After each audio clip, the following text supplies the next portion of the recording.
Germany takes a rather tough stance towards the Russian dictator Vladimir Putin. And the Chancellor of Germany, Friedrich Merz, basically told Putin off today, and in the Bundestag they stated that Germany should acquire its own nuclear weapons.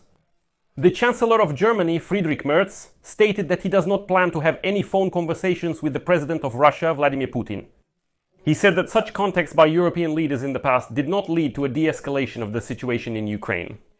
Moreover, Merz bluntly called on his European colleagues to stop any contact whatsoever with the Russian dictator in order to finally show him his true place. At the same time, in the Bundestag, Friedrich Merz's party seriously started talking about the need for Germany to have its own nuclear weapons, not just the deployment of American ones on their territory. In Berlin, they are discussing the idea of creating their own European nuclear umbrella for protection against the Russians.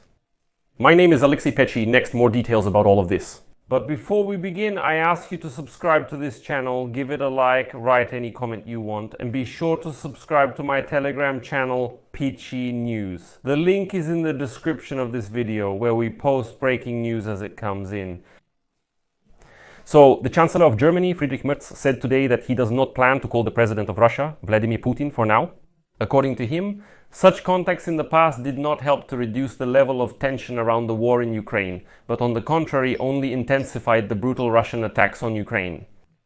Merz stated that it's better not to talk to Putin at all. He recalled the visit of Hungarian Prime Minister Viktor Orban to Moscow in July 2024, as well as the phone conversation between his predecessor Olaf Scholz and Putin. Next is a quote from Friedrich Merz. During the last visit of the Hungarian Prime Minister to Moscow, Russia responded with a heavy bombardment of Kiev and a hospital. After the last phone conversation with my predecessor, there were bombings of a children's hospital, so if this is the result of such phone calls, I would refrain from them for a long time. And here let me remind you a bit of history. Hungarian Prime Minister Viktor Orban stated in July last year that he and only he is capable of ending the war between Russia and Ukraine. And he announced the start of implementing a certain peace mission, a peacekeeping mission named after Viktor Orban. On July 2nd, 1924, he arrived in Kiev, and by July 5, he had already left for Moscow. And then on social media, Orban wrote, quote, "The peacekeeping mission continues. Second stop, Moscow." And let me remind you, there was still a conflict in the European Union at that time. Because at the beginning of the negotiations, Putin stated that Orban had arrived in Moscow, quote, "not only as our longtime partner, but also as the President of the Council of the European Union." Although the European Union Council did not send Orban anywhere, and he definitely did not represent the position of the European Union.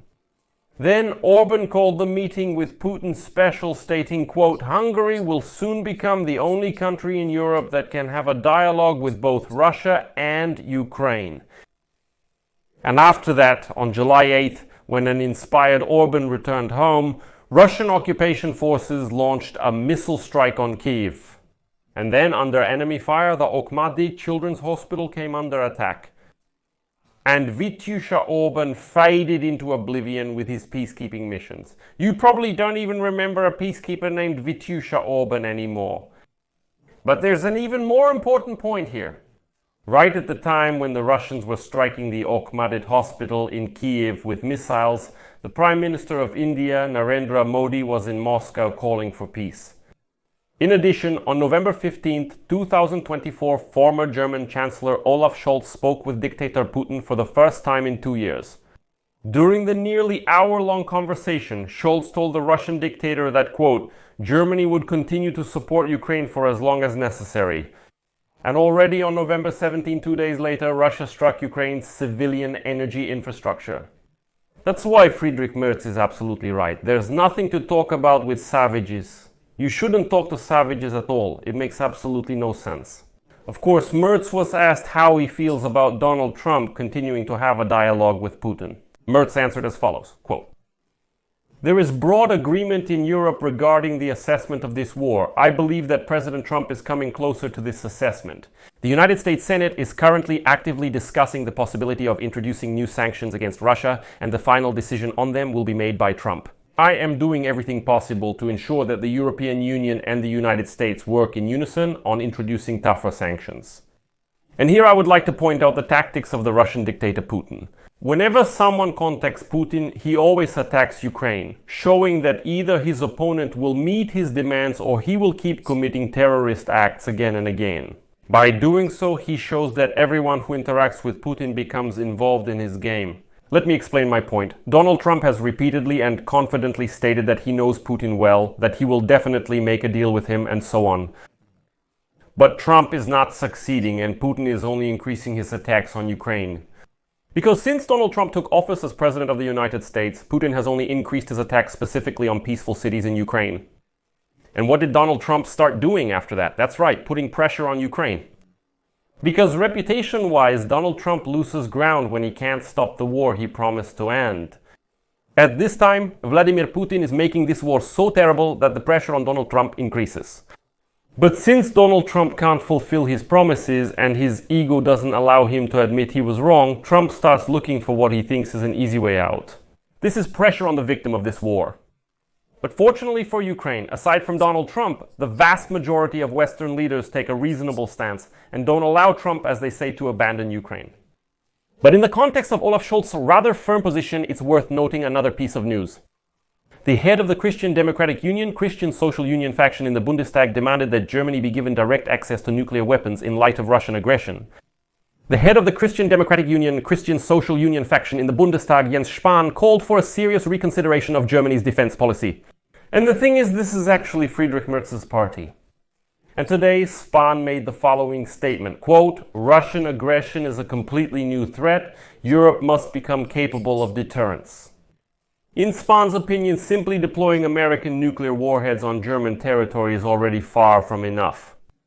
The head of the Christian Democratic Union, Christian Social Union faction, suggests that Germany, for example, should gain access to the nuclear weapons of France and the United Kingdom.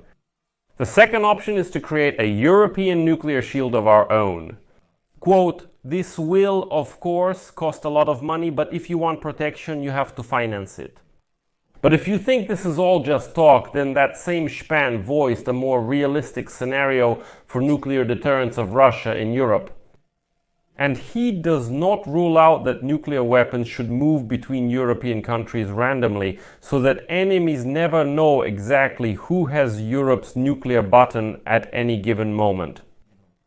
Here's another quote. "Whoever cannot provide nuclear deterrence will become a pawn in world politics." If we promise each other in the North Atlantic Alliance to defend ourselves together, everyone must make the necessary contribution. And here I'll just briefly remind you that earlier this year, President Emmanuel Macron of France offered Europe his French nuclear weapons to create that very nuclear umbrella. So it looks like the process has started. I'll leave it at that. Share your opinions and conclusions in the comments below this episode, subscribe to the channel, hit the bell, and don't forget to like.